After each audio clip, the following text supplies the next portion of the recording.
કેમ છો વિદ્યાર્થી મિત્રો? હું હાર્દિક જોશી આપ સર્વેનું HJ એજ્યુકેશન વર્લ્ડમાં સ્વાગત કરું છું. મિત્રો, આજના લેક્ચરની અંદર આપણે સમય સંખ્યા વિશે જાણવું છે અને સમય સંખ્યા કઈ રીતે શોધી શકાય છે તેમના વિશેનો ખ્યાલ આજના લેક્ચરમાં મેળવવો છે. તો શરૂ કરીએ છીએ. બરોબર છે.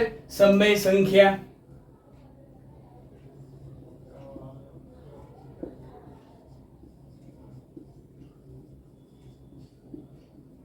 સમય સંખ્યા કોને કહેવાય છે? તો કે જે સંખ્યા p ના છેદમાં q સ્વરૂપે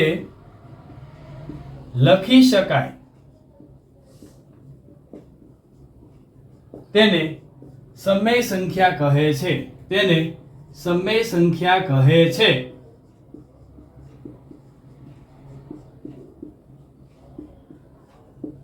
બરોબર છે. એક બાબતને ધ્યાનમાં રાખવાની છે. p belongs to z અને q belongs to n. Natural નંબરમાંની કોઈ સંખ્યા હોઈ શકે છે અને એમાં ખાસ કન્ડિશન યાદ રાખવાની છે. બરોબર, આ લખીએ એટલે આમાં શૂન્ય તો આવતું નથી, પણ તો પણ યાદ રાખવાનું છે q ક્યારેય શૂન્ય હોતું નથી. બરોબર છે. આપણે અગાઉ પણ સમય સંખ્યા વિશે માહિતી મેળવી છે. તેમાં એવી બાબતની સંખ્યાની માહિતી મેળવેલી છે કે જેમની અંદર એક સમય સંખ્યા મેળવવી હોય. બરોબર છે. જ્યારે આપણે એક સમય સંખ્યા ગોતવી, માની લઈએ કે કોઈ સંખ્યા છે, બરોબર છે, એમાં x અને y belongs to q હોય, બે સંખ્યાઓ આપી હોય, ત્યારે આપણે કેવી રીતે શોધીએ છીએ તેમની વાત આજના લેક્ચરમાં કરવી છે. બરોબર છે. તો ત્યારે એવું કરતા હતા કે આપણે x વત્તા y ના છેદમાં 2 કરી અને સંખ્યા શોધતા હતા. બરોબર ને? આની મદદથી છે એ સંખ્યા શોધતા હતા. આપણે કોઈ એક સંખ્યા મેળવવાની હોય ત્યારે આપણે આ સૂત્રનો ઉપયોગ કરતા હતા. પરંતુ હવે જ્યારે ઘણી બધી સંખ્યાઓ મેળવવી હોય, આપણે જાણીએ છીએ કે સમય સંખ્યા બે સમય સંખ્યા વચ્ચે અનંત સંખ્યાઓ આવેલી છે. અનંત સંખ્યા આવેલી છે. તે મેળવવા માટેની આપણે રીત શીખીએ છીએ.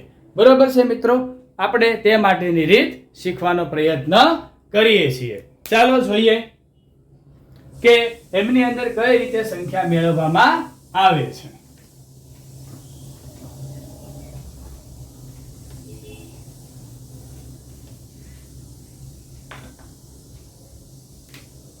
હવે જ્યારે એક કરતા વધારે સંખ્યા મેળવવાની હોય ત્યારે યાદ રાખવાનું છે કે x less than x plus y upon 2 less than y હતું. આવી રીતે છે આપણે મેળવતા હતા. બરોબર છે. હવે આપણે જ્યારે શીખવી હોય કે ભાઈ એક કરતા વધારે કઈ રીતે મેળવી શકાય છે, તો તેના માટે છે એ આપણે યાદ રાખવાનું છે સૌપ્રથમ કે આપણે તેના માટે d મેળવવો પડે અને d નું સૂત્ર છે y minus x upon n plus 1. y minus x upon n plus 1 જેમાં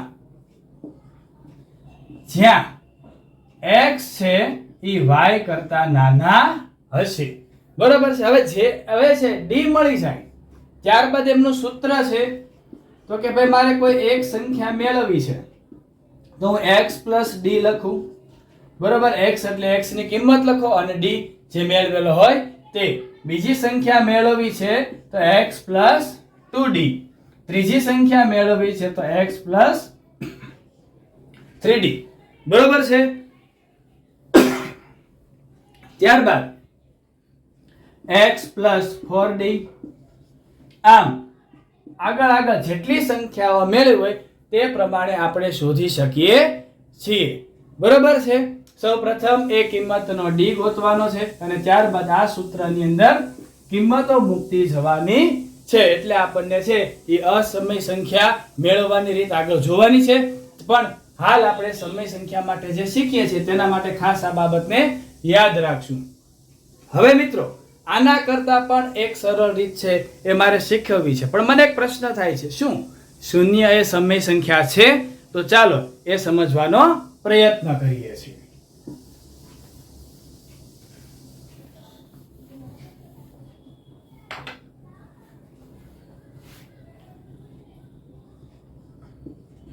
શૂન્ય એ સમય સંખ્યા છે.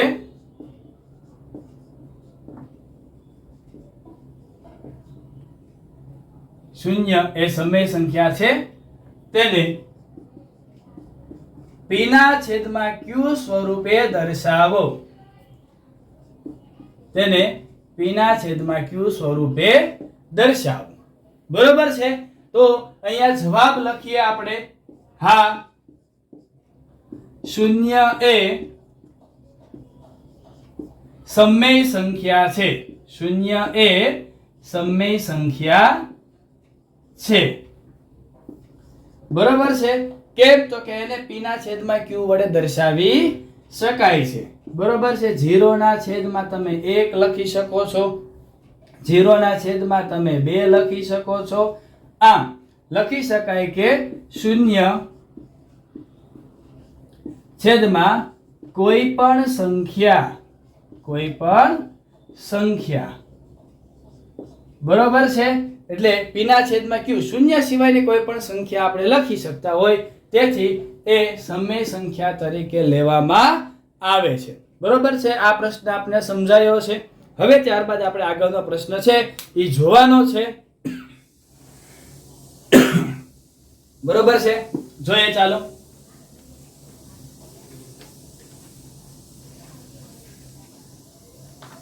એક મસ્ત મજાની છે સમય સંખ્યા શોધવા માટેની રીત છે એ જોઈએ છે, એકદમ શોર્ટ ટ્રીક. બરોબર છે? હવે અહીંયા આપણે છે એ જોવો છે સ્વાધ્યાયનો પ્રશ્ન. સ્વાધ્યાય 1.1 નો એક પ્રશ્ન જોઈએ. હવે બીજો પ્રશ્ન છે એ આપણે જોવાનો પ્રયત્ન કરીએ છીએ. બરોબર છે? તેમની અંદર છે એ આપણને રકમ આપવામાં આવેલી છે કે 3 અને 4 વચ્ચેની રકમ આપેલી છે. 3 અને 4 વચ્ચેની 6 સમય સંખ્યા શોધો. 6 સમય સંખ્યા શોધો. ચલો ગણીએ છીએ આપણે. હવે 6 સમય સંખ્યા ગોતવાની કીધી છે. એકદમ શોર્ટ ટ્રીક આપું છું મિત્રો. શું કરવાનું? તો કે મિત્રો આ સમય સંખ્યા છે એટલે આપણે p ના છેદમાં q સ્વરૂપે લખી શકીએ છીએ. બરોબર છે? તો યાદ રાખવાનું છે આને 3 ના છેદમાં 1 અને 4 ના છેદમાં 1 વડે લખી શકાય કે ન લખી શકાય? આ મુજબ લખી શકાય ને. હવે આની અંદર શું કરવાનું છે? તો આપણને 6 સમય સંખ્યા શોધવાની કીધી છે. મિત્રો યાદ રાખજો, જ્યારે સમય સંખ્યા શોધવાની કીધી હોય ત્યારે આપણે આને બંને છેદ અને અંશ બંનેને 10 વડે ગુણી અને એના કરતા વધારે સંખ્યા વડે ગુણીને આપણે જરૂરિયાત હોય તે મુજબની સંખ્યાઓ મેળવી શકીએ છીએ. પરંતુ એક એની રીત પણ છે જે યાદ રાખશું આપણે. આપણને કહેવામાં આવ્યું હોય કે 6 સંખ્યા, તો અહીંયા લખવાનું છે n બરાબર 6. બરોબર છે? n બરાબર કેટલા છે? તો કે 6. હવે એમાં જે સંખ્યા કીધી હોય એમાં એક સંખ્યા ઉમેરી તમે એનો ગુણાકાર કરીને પણ મેળવી શકો છો. પરંતુ હું એવું કહું છું કે આના કરતા બેટર છે આપણે એ રીત યાદ રાખીએ કે આમની અંદર અંશ અને છેદ બંનેને છે 10 વડે ગુણી નાખીએ છીએ. ચાલો તો કે ભાઈ અહીંયા 3 ગુણ્યા 10 કરીએ, છેદમાં 1 ગુણ્યા 10 કરીએ. બરાબર છે? અને 4 ના છેદમાં 1 એમને પણ બંનેને 10 વડે ગુણી નાખીએ છીએ. બરોબર છે? તો હવે અહીંયા આવશે 3 ગુણ્યા 10 30 થશે, છેદમાં 10 અને 4 દાણ 40 ના છેદમાં 10. જો મિત્રો આમની વચ્ચે આવતી તમામ સંખ્યાઓ છે એને સમય સંખ્યા તરીકે આપણે જણાવી શકીએ છીએ, જેને આપણે અહીંયા લખીએ છીએ. ચાલો તો તો હવે 30 અને 40 ની વચ્ચે આવતી તમામ સમય સંખ્યાઓ છે એ આપણે કહી શકાય છે. બરોબર છે. તો લખવાની શરૂઆત કરીએ તો અહીંયા લખીએ છીએ કે ભાઈ 30 ના છેદમાં 10, પછી 31 ના છેદમાં 10, 32 ના છેદમાં 10, 33 ના છેદમાં 10. બરોબર, બધી જગ્યાએ છેદ સરખો રહેશે. બરોબર, ત્યારબાદ 34 ના છેદમાં 10,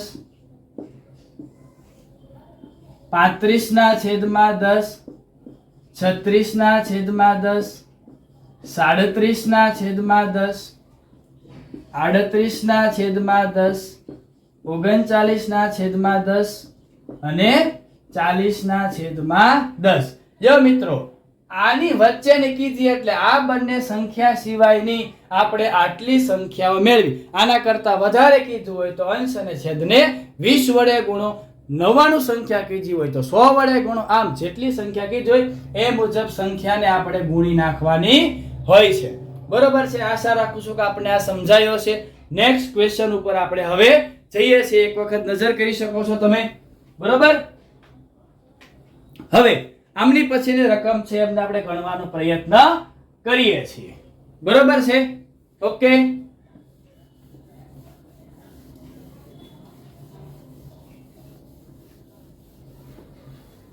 પછી સ્વાધ્યાયની અંદર આપણને રકમ આપી છે 3/5 અને 4/5 વચ્ચેની 6 સમય સંખ્યા અથવા અહીંયા 5 સમય સંખ્યા ગોતીએ. 5 સમય સંખ્યા શોધો. એકદમ શોર્ટ ટ્રિક છે. હવે આપ સર્વેની રીત છે એ સમજાઈ ગઈ છે. બરોબર છે. હવે અહીંયા આપણે સંખ્યા ગોતવાની શરૂઆત કરીએ છીએ. બરોબર છે. તો એમની અંદર અહીંયા બંને સંખ્યાઓને સૌપ્રથમ લખી દેવાની છે. 3/5 અને 4/5. હવે બંનેને છે આપણે 5 ગોતવી છે તો આપણે 6 વડે ગુણીએ તો પણ મળી જાય, પણ આપણે 10 વડે ગુણવાની છે. બરોબર છે. 3 ગુણ્યા 10 છેદમાં 5 ગુણ્યા 10 અને આ બંનેને પણ 10 વડે છે આપણે ગુણી દઈએ છીએ. હવે આપણને શું મળે છે તો કે ભાઈ 30/50, 30/50 અને 40/50. હવે આમની વચ્ચે આવતી તમામ સંખ્યા છે એ આપણી સમય સંખ્યા કહેવાય છે. ચાલો એ લખીએ છીએ. બરોબર છે. તો એમની શરૂઆત કરીએ તો 30 પછી આવે 31. બરોબર, યાદ રાખવાનું છે. 30/50, 31/50, 32/50, 33/50. આમ ક્રમશઃ છે એ આપણે લખતા જવાની થાય છે.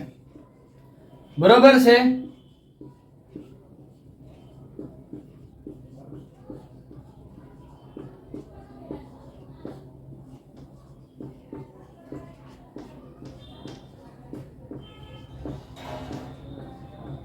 અને 40/50. આ રીતે આપણે છે એ 5 કરતા વધારે સંખ્યાઓ મેળવી એમાં છેડાની સંખ્યાઓને કાઉન્ટ કરવાની થતી નથી. આપ એક વખત નજર કરી શકો છો, જોઈ શકો છો.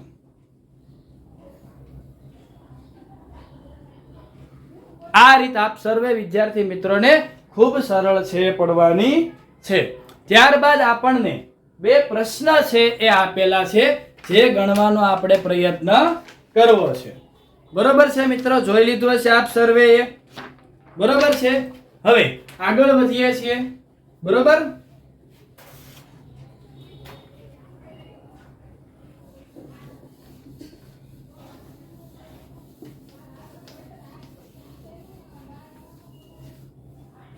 હવે પછી આપણને એક પ્રશ્ન છે એ આપવામાં આવેલો છે. બરોબર છે કે દરેક પ્રાકૃતિક સંખ્યા એ પૂર્ણ સંખ્યા છે એવો પ્રશ્ન આપણને પૂછવામાં આવ્યો છે. બરોબર, દરેક પ્રાકૃતિક સંખ્યા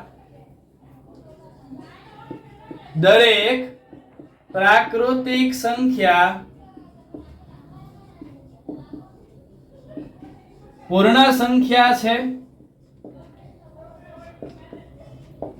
વિધાન સાચું કે ખોટું એવું આપણને પૂછવામાં આવ્યું છે. તો મિત્રો આપણે તમને એક શોર્ટ ટ્રિક યાદ રખાવી હતી. શું તો કે ન્યુઝીલેન્ડનો QR કોડ, ન્યુઝીલેન્ડનો QR કોડ, બરોબર ને. હવે અહીંયા જોઈએ પ્રાકૃતિક સંખ્યા એટલે આ n શેમાં છે તો કે પૂર્ણ સંખ્યા છે. દરેક પ્રાકૃતિક સંખ્યા પૂર્ણ સંખ્યા છે. તો આ પૂર્ણ સંખ્યા આ તરફ આગળ વધીએ છીએ તો આપણું વિધાન છે કેવું છે? સાચું છે. આ વિધાન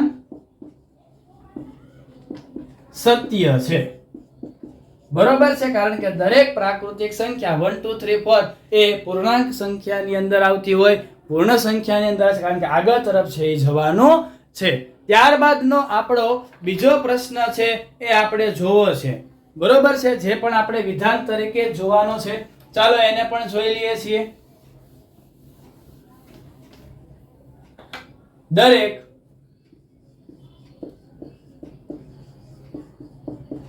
પૂર્ણાંક સંખ્યા પૂર્ણ સંખ્યા છે. આવો પ્રશ્ન છે એ આપણને કરવામાં આવ્યો છે. ફરી વખત આપણે એ જ વસ્તુને કરવાની છે. NWZ QR કોડ, બરોબર છે. QR કોડમાં R એટલે વાસ્તવિક સંખ્યા, બરોબર ને. આમ તરફ જઈએ છીએ. પૂર્ણાંક સંખ્યા કીધી છે. પૂર્ણાંક સંખ્યા એટલે આ Z એ પૂર્ણ સંખ્યા છે, એટલે આ તરફ આવવાનું કીધું છે.